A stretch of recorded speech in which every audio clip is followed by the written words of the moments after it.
Et cher, on commence avec cette actualité triste. Un ressortissant sénégalais membre de la Croix-Rouge tué à Kayes au Mali en pleine mission humanitaire. Alors, Mabouri Diouf a été abattu à bout portant par 2 assaillants.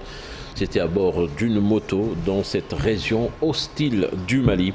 La victime est un ancien pensionnaire de Sanar à l'UGB. On voit cela dans cet élément signé Marcel Maron. Selon les premiers témoignages recueillis par la Croix-Rouge, les 2 personnes ont été tuées dans une attaque perpétrée par des hommes armés qui ont surgi à moto et ouvert le feu sans sommation sur l'équipe qui était en mission humanitaire à bord d'un véhicule arborant l'emblème de la Croix-Rouge malienne. Avec cet événement tragique, c'est l'université Gaston Berger qui pleure l'un de ses dignes représentants. Ses camarades de promotion du département de géographie le présentent comme un homme courtois et bon. Mabouri Diouf est la énième victime dans cette région de Kayes, en proie à de graves problèmes d'insécurité. Hors de contrôle de l'État, elle subit la propagation du djihadisme depuis le début des années 90, mais aussi une forte criminalité, en particulier sur les routes. Voilà une nouvelle donc qui a causé beaucoup de tristesse à l'université Gaston Berger de Saint-Louis. Le Mali qui ferme justement son espace aérien au Khalif de Medina Baye. Germain Ignace contraint de passer la nuit à Niamey. Pourtant, ces talibés s'étaient massivement déplacés à l'aéroport Léopold Sédar Senghor pour l'accueillir. Dissa Prera et Younous Diatta ont donné la parole à certains d'entre eux. Là où toutes les institutions internationales ont échoué, à savoir l'Union africaine, ONU, voire même des présidents de la République, lui en tant que digne fils du Sénégal, qui a encore hissé le drapeau du Sénégal en haut, flotté le drapeau du Sénégal en haut, parce que c'est service rendu à la population sénégalaise, service rendu à la Oumma islamique, mais également service rendu à la Tariqatou Tidjaniya, mais surtout à la Faïdou Maulana Cheikh al-Islam El Hadji Ibrahima Niass. On est tellement comblé, tellement fier, tellement satisfait donc, de la réussite donc, de la mission du calife. Donc nous voilà ici, donc nous restons là depuis ce matin, donc en train de l'attendre pour tout simplement l'accueillir avec bravoure, mais avec ténacité également. Nous sommes ravis de recevoir notre guide spécial, Cheikh Mahi, qui nous a honoré, nous le Sénégal, mais le monde entier, vu cette rôle de diplomatie qu'il a joué, un rôle qui a un travail dont les Nations Unies ont fait échec, l'OIA a fait échec, donc nous rendons grâce de ce disciple d'ici du Sénégal qui a réussi ce miracle. Comme un soldat, il a accompli une mission comme un digne fils du Sénégal et un digne fils du Cheikh Ibrahima Niass. Ce qu'il vient de faire, je pense que peut-être que les gens vont penser que c'est quelque chose de nouveau, mais ce n'est pas tout nouveau, parce que ça a commencé depuis avec Kwame Nkrumah, Nigeria, et puis on peut en passer. Donc ce qu'on peut dire est que chaque être humain a un devoir sur Terre. Cheikh Mahi, ce qu'il vient de faire, je pense que c'est tout à fait normal. Peut-être que c'est actuellement avec le développement des réseaux sociaux, des télés, les gens pensent que c'est tout à fait nouveau. Ce n'est pas de nouveau. Il le faisait tout le temps, c'est un maîtrisard. Et après cela, Cheikh Tidiane Diao, la société civile dit regretter la violence verbale après la publication des listes pour les législatives. Elle soutient que cela peut entraîner de graves troubles pouvant saper la paix et la stabilité du pays. Ses membres faisaient face à la presse hier. Ils ont appelé au calme. Le professeur Babacar Gueye que je vous propose d'écouter. La société civile lance un appel au calme et à la sérénité à toutes les listes de candidats et leur demande de se ressaisir et d'utiliser les moyens légaux que leur offre le cadre juridique sénégalais pour faire valoir leurs arguments auprès des institutions judiciaires du pays. Ce faisant, la société civile exhorte toutes les parties prenantes à la retenue et à ne pas appeler à des actions pouvant déboucher sur des manifestations violentes. En outre, la société civile invite le Conseil constitutionnel à user de son pouvoir de régulation pour prendre des décisions allant dans le sens d'une élection inclusive dans le respect des principes qui gouvernent un État de droit. Enfin, nous invitons les populations, les acteurs politiques et l'État au calme et à la sérénité pour sauvegarder la stabilité de notre pays.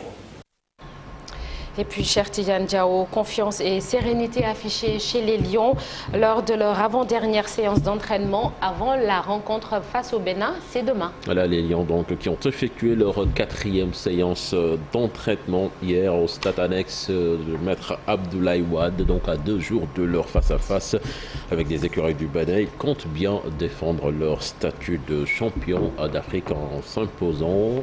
Donc beaucoup d'ambiance, comme vous l'avez dit, Nata, hier. Aujourd'hui donc ce sera la conférence de presse d'avant-match avec les 2 entraîneurs. Rappelons que la délégation du Bénin est arrivée également hier, donc Aliou Cissé qui fera face à la presse, ainsi que l'entraîneur des écureuils qui vont s'entraîner à l'heure du match au stade Maître Abdoulaye Wade. Coup d'envoi de ce match donc demain à partir de 19h. Merci beaucoup, cher Tidiane Diao. Un jour au Sénégal, un jour dans le monde reviendra sur la nomination du professeur Ibrahima Fall comme représentant de l'Union africaine dans la région des Grands Lacs. Et puis, Marcel Farba Maroun va s'arrêter sur les 100 jours de l'invasion russe en Ukraine. Ce sera dans un jour une actu. La météo, comme tous les matins, ce sera avec Oumi Samb dans quelques minutes. Mais tout de suite, l'actualité internationale avec Ibou Diouf.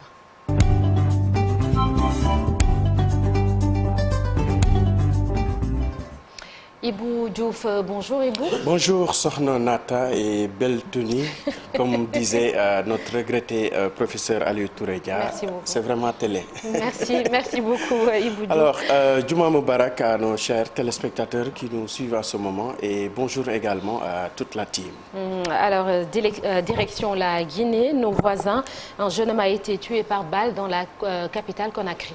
Il s'agit de Thierno Mohamedou Diallo qui a reçu une balle dans la tête hier, a déclaré Alimatou Diallo, la sœur de la victime. Ce jeune homme donc a été tué par balle dans la capitale guinéenne en marge d'une manifestation contre la hausse des prix du carburant.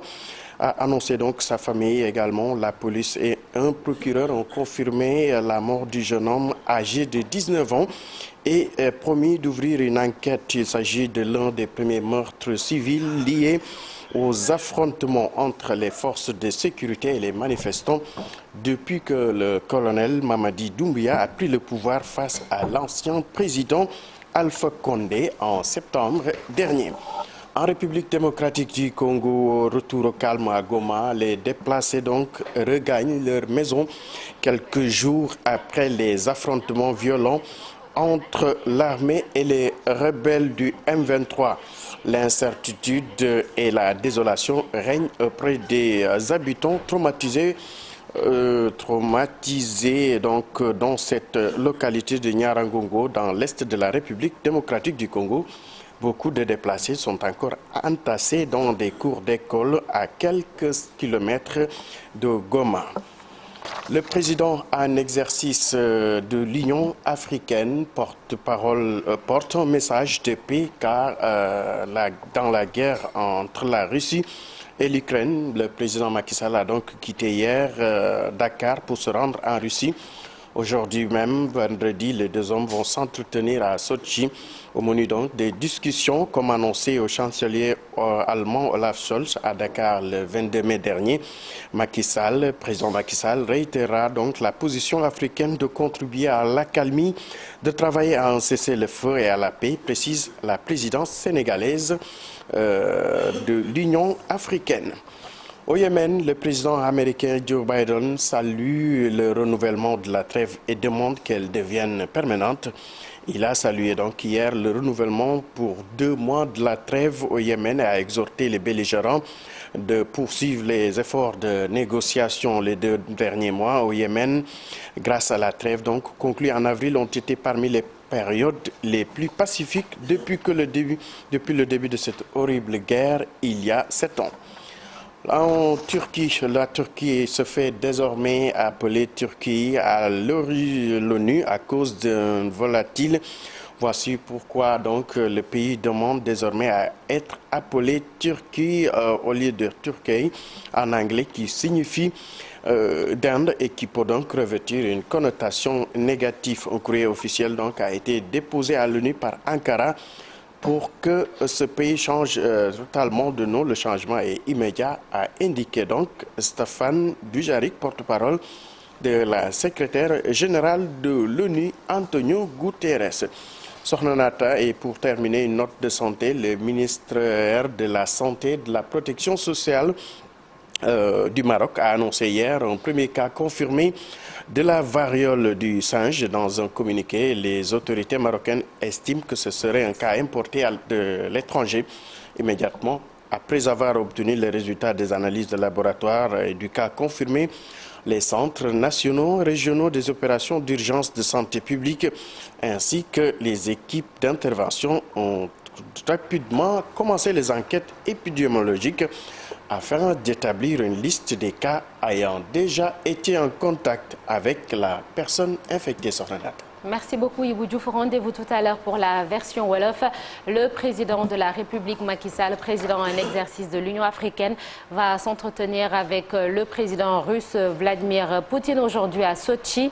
Quelle retombée économique pour un voyage diplomatique? Ce sera le sujet de la chronique de Souleymane Niang. Et retenez également que dans la deuxième partie, on va recevoir Moussa Cissé. C'est le président de l'association de la presse sportive gambienne. Tout de suite, la une des journaux avec Chérif Dia.